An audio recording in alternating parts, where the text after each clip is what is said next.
Chapter 24. A Prophet in His Own Country. One May day, Avonlea folks were mildly excited over some Avonlea notes, signed Observer, which appeared in the Charlottetown Daily Enterprise. Gossip ascribed the authorship thereof to Charlie Sloane, partly because the said Charlie had indulged in similar literary flights in times past, and partly because one of the notes seemed to embody a sneer at Gilbert Blythe. Avonlea juvenile society persisted in regarding Gilbert Blythe and Charlie Sloane as rivals in the good graces of a certain damsel with grey eyes and an imagination.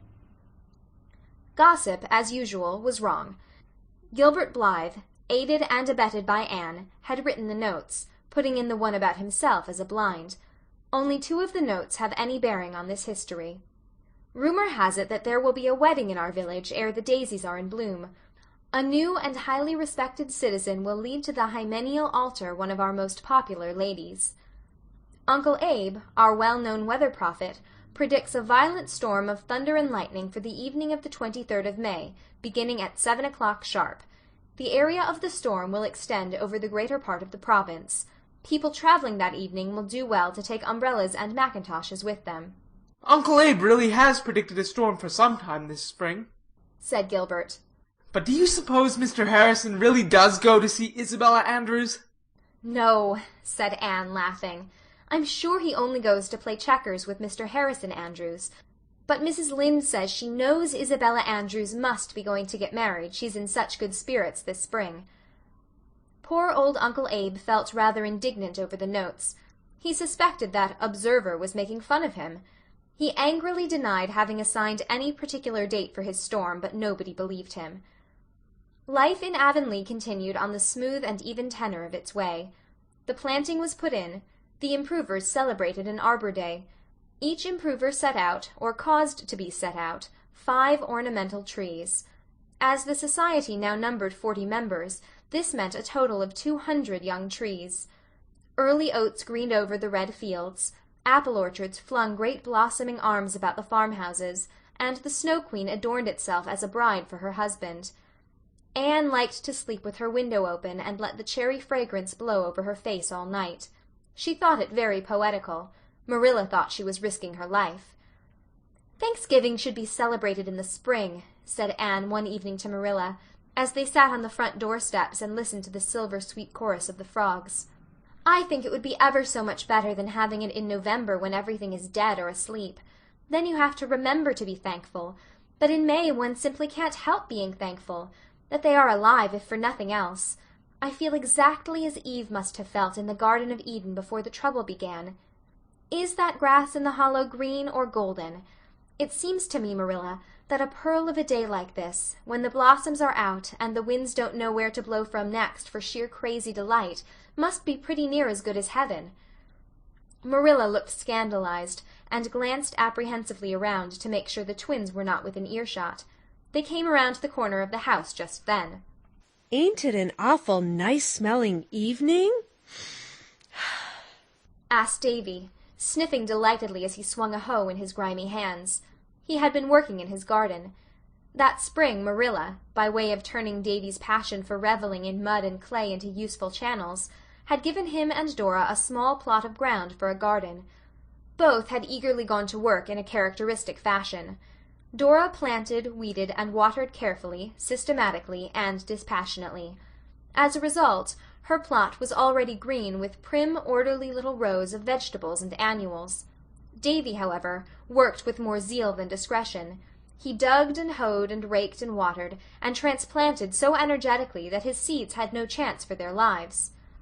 "How is your garden coming on, Davy boy?" asked Anne. "Kind of slow," said Davy with a sigh. "I don't know why the things don't grow better. Milty Boulter says I must have planted them in the dark of the moon, and that's the whole trouble. He says you must never sow seeds or kill pork or cut your hair or do any 'portant thing in the wrong time of the moon. Is that true, Anne? I want to know." Maybe if you didn't pull your plants up by the roots every other day to see how they're getting on at the other end, they'd do better, said Marilla sarcastically. "I only pulled 6 of them up," protested Davy. "I wanted to see if there was grubs at the roots. Milty Boulter said if it wasn't the moon's fault, it must be grubs. But I only found one grub. He was a great big juicy curly grub. I put him on a stone and got another stone and smashed him flat. He made a jolly squish, I tell you. I was sorry there wasn't more of them. Dora's garden was planted same time's mine, and her things are growing all right. It can't be the moon. Davy concluded in a reflective tone. Marilla, look at that apple tree, said Anne. Why, the thing is human. It is reaching out long arms to pick its own pink skirts daintily up and provoke us to admiration. Those yellow Duchess trees always bear well, said Marilla complacently. That tree'll be loaded this year. I'm real glad. They're great for pies. But neither Marilla nor Anne nor anybody else was fated to make pies out of yellow Duchess apples that year. The 23rd of May came, an unseasonably warm day, as none realized more keenly than Anne and her little beehive of pupils, sweltering over fractions and syntax in the Avonlea schoolroom. A hot breeze blew all the forenoon, but after noon hour it died away into a heavy stillness. At 3:30 Anne heard a low rumble of thunder. She promptly dismissed school at once, so that the children might get home before the storm came. As they went out to the playground, Anne perceived a certain shadow and gloom over the world, in spite of the fact that the sun was still shining brightly. Annetta Bell caught her hand nervously. "Oh, teacher, look at that awful cloud." Anne looked and gave an exclamation of dismay. In the northwest a mass of cloud, such as she had never in all her life beheld before, was rapidly rolling up. It was dead black, save where its curled and fringed edges showed a ghastly livid white. There was something about it indescribably menacing as it gloomed up in the clear blue sky. Now and again a bolt of lightning shot across it, followed by a savage growl. It hung so low that it almost seemed to be touching the tops of the wooded hills. Mr. Harmon Andrews came clattering up the hill in his truck-wagon, urging his team of greys to their utmost speed. He pulled them to a halt opposite the school.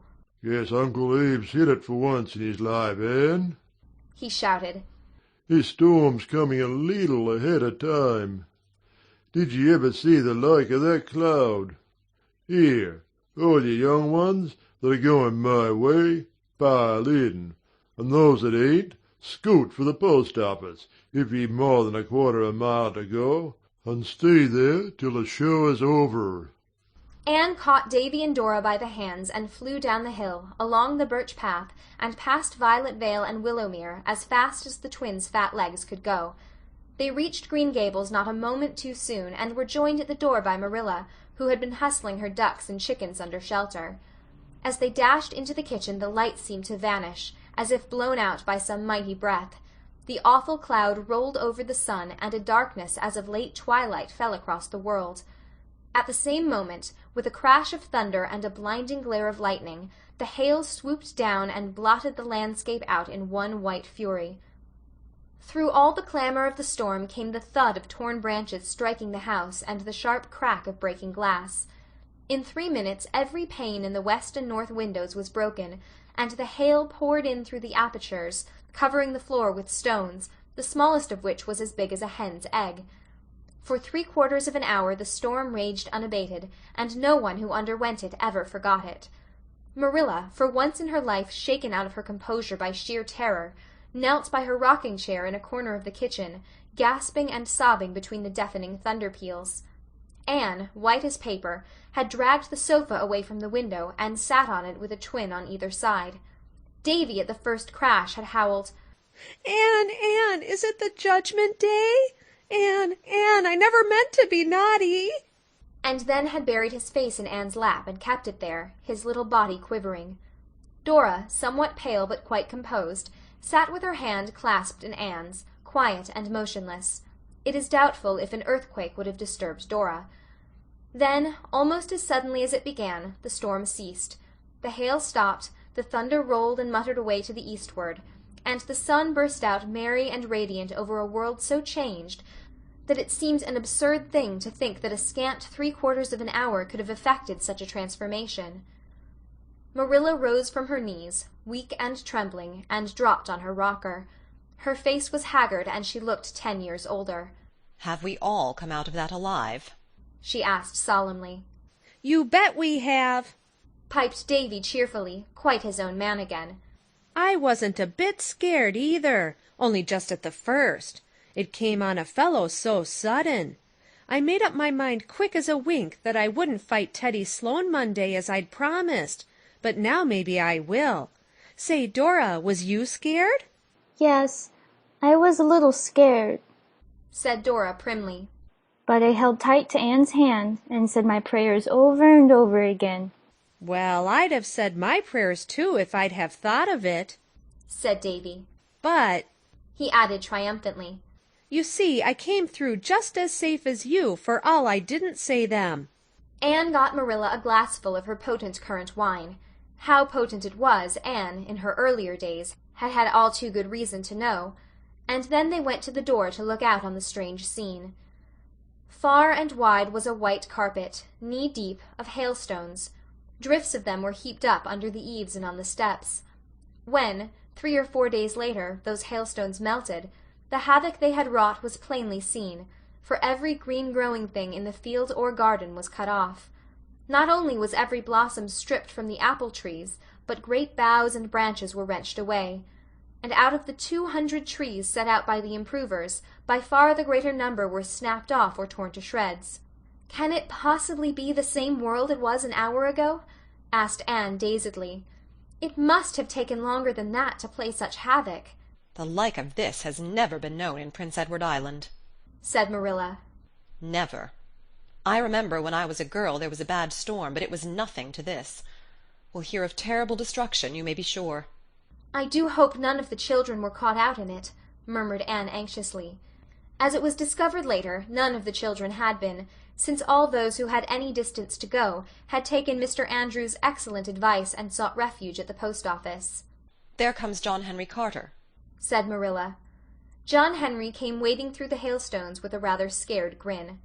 "Oh, ain't this awful, Miss Cuthbert. Mr. Harrison sent me over to see if you was come out all right." Were none of us killed? said Marilla grimly. And none of the buildings were struck. I hope you got off equally well. Yas'm. Not quite so well, ma'am. We was struck. The lightning knocked over the kitchen chimney and came down the flue and knocked over Ginger's cage and tore a hole in the floor and went into the cellar. Yas'm. "Was Ginger hurt?" queried Anne. Yas'm. He was hurt pretty bad. He was killed. Later on, Anne went over to comfort Mr. Harrison. She found him sitting by the table, stroking Ginger's gay dead body with a trembling hand. "Poor Ginger. Won't call you any more names, Anne," he said mournfully. Anne could never have imagined herself crying on Ginger's account, but the tears came into her eyes. "He was all the company I had, Anne, and now he's dead. Well, well, I'm an old fool to care so much. I'll let on I don't care. I know you're going to say something sympathetic as soon as I stop talking, but don't. If you did, I'd cry like a baby. Hasn't this been a terrible storm? I guess folks won't laugh at Uncle Abe's predictions again. Seems as if all the storms he's been prophesizing all his life that never happened came all at once. Beats all how he struck the very day, though, don't it? I must hustle round and get some boards to patch up that hole in the floor." Avonlea folks did nothing the next day but visit each other and compare damages. The roads were impassable for wheels by reason of the hailstones, so they walked or rode on horseback. The mail came late with ill tidings from all over the province. Houses had been struck, people killed and injured, the whole telephone and telegraph system had been disorganized, and any number of young stock exposed in the fields had perished. Uncle Abe waded out to the blacksmith's forge early in the morning and spent the whole day there. It was Uncle Abe's hour of triumph, and he enjoyed it to the full. It would be doing Uncle Abe an injustice to say that he was glad the storm had happened, but since it had to be, he was very glad he had predicted it, to the very day, too. Uncle Abe forgot that he had ever denied setting the day. As for the trifling discrepancy in the hour, that was nothing. Gilbert arrived at Green Gables in the evening, and found Marilla and Anne busily engaged in nailing strips of oilcloth over the broken windows. Goodness only knows when we'll get glass for them, said Marilla. Mr. Barry went over to Carmody this afternoon, but not a pane could he get for love or money. Lawson and Blair were cleaned out by the Carmody people by 10 o'clock. Was the storm bad at White Sands, Gilbert? I should say so. I was caught in the school with all the children, and I thought some of them would go mad with fright. 3 of them fainted, and 2 girls took hysterics, and Tommy Blewett did nothing but shriek at the top of his voice the whole time. I only squealed once, said Davy proudly. My garden was all smashed flat, he continued mournfully. But so was Dora's, he added, in a tone which indicated that there was yet balm in Gilead. Anne came running down from the west gable. "Oh, Gilbert, have you heard the news? Mr. Levi Bolter's old house was struck and burned to the ground. It seems to me that I'm dreadfully wicked to feel glad over that, when so much damage has been done. Mr. Bolter says he believed the AVIS magicked up that storm on purpose." Well, one thing is certain, said Gilbert, laughing. Observer has made Uncle Abe's reputation as a weather prophet. Uncle Abe's storm will go down in local history. It is a most extraordinary coincidence that it should have come on the very day we selected. I actually have a half-guilty feeling, as if I really had magicked it up. Well, we may as well rejoice over the old house being removed, for there's not much to rejoice over where our young trees are concerned. Not 10 of them have escaped. Ah, well, we'll just have to plant them over again next spring, said Anne philosophically. That is one good thing about this world. There are always sure to be more springs. End of chapter 24.